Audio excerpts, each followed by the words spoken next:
She walked in like she owned the place. Chin-high heels, clicking a crew of 5 girls trailing behind her like backup dancers. And without even making eye contact, she goes, "We'll take the VIP table." That's all she said. No reservation, no explanation, just entitlement. Now here's where it gets interesting. I own the restaurant. Name's Lucas. And this isn't just some spot I opened last year. My grandparents built this place from scratch in the late 70s after moving here from Sicily. My parents turned it into a local gem, and when they retired, I took the reins and poured my soul into transforming it. I modernized the space, curated a killer menu, hustled to get reviews. And yeah, we made it.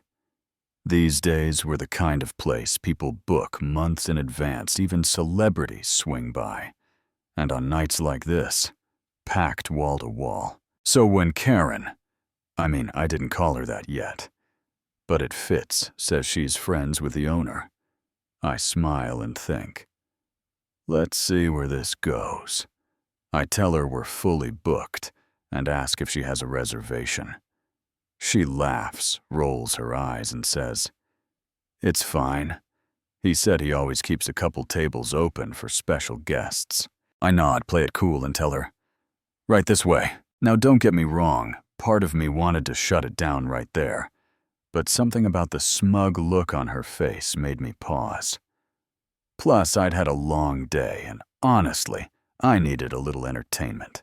So I take her and her 5 friends all dressed like they were headed to some rooftop Instagram brunch to our VIP section. Real nice setup.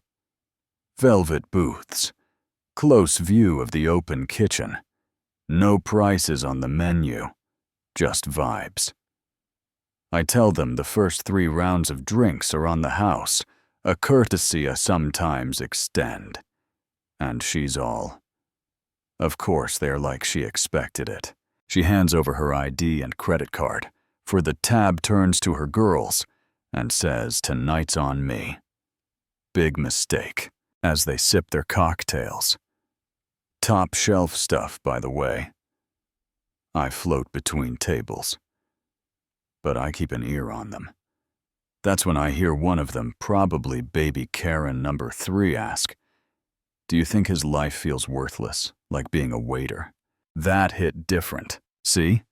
I've done every job in this place, washed dishes, cleaned toilets, ran the floor on Valentine's Day, when 2 servers called in sick. And yeah, I wear a button-up and bus plates when we're slammed. Not because I have to, because that's what leadership means in a family business. But they didn't know that. All they saw was someone to step on. The drinks kept flowing way past the 3 complimentary rounds, and they ordered like they were at a 5-star resort. Oysters flown in from the West Coast, white truffle pasta Wagyu sliders.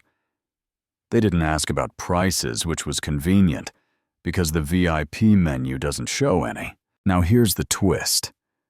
Halfway through the night, one of my newer hires, Emma, catches me by the prep station.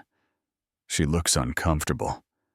I ask what's up. She says they're back there laughing about how they're gonna get free stuff out of you every time. Said you're too weak to say no. Something in me flipped. The drinks. The lies, the fake owner story, but mocking someone for being just a waiter, then plotting how to exploit them. That was the line, so I let them keep ordering. More martinis, more champagne.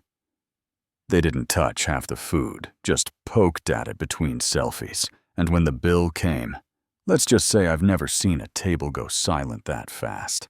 I walk over, drop the bill, and she snatches it like she's checking an Instagram DM. Then her eyes go wide. "Is this a joke?" she says. "Nope." I say calm as ever, but I can go double-check if you'd like. I step away, come back 30 seconds later with, you guessed it, the exact same total. Tutu. She loses it. Starts claiming the food was mid-drinks were weak, and the least I can do is cut the bill in half. Says she'll talk to the owner. I'm still smiling when I say, go ahead. You're talking to him. Dead silence. You're... What? I'm the owner. My family built this place. My name's on the paperwork, the sign out front, and the liquor license. You ever watch someone's ego deflate like a busted balloon? That was her. Her friends just stared at their plates like maybe if they stayed quiet, they'd disappear. She stammered some excuse, said she'd been here before, that she must have known someone else. Then tried to show me some texts with a contact labeled restaurant owner. Yeah, sure. I asked to call the number. She screamed, forget it, and slammed her phone down. At that point, I leaned in just enough and said, you either pay this bill or I call the cops, and I'll be handing them your ID and card. She paid. Crying. Her makeup was streaked like a raccoon. Her friends handed her crumpled bills from tiny purses, but it barely made a dent. She didn't even say thank you or sorry, just left. Now you'd think that'd be the end, right? Nope. 2 days later, this older guy storms in, demanding to speak to the manager. Behind him, Karen, eyes down, shoulders sunk. I take them to the office. He starts yelling, but I just hold up a hand and press play on the security feed. High-def video, clear audio. Thank you, V.I.P room cameras. He hears everything.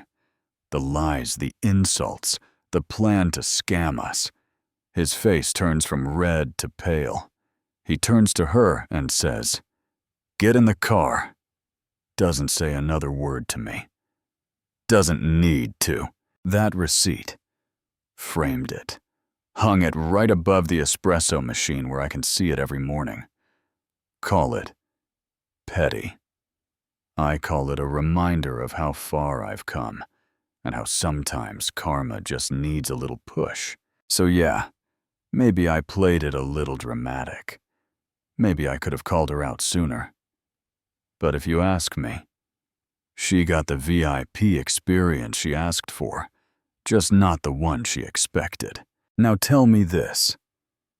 If someone walked into your family's business, lied to your face, disrespected everything you built, and tried to skate out on a $4,000 bill, would you let them? Drop your thoughts in the comments. Was I right? Or did I take it too far? And hey, if you liked this story, hit that like button, share it with someone who loves a good twist, and I'll catch you in the next one.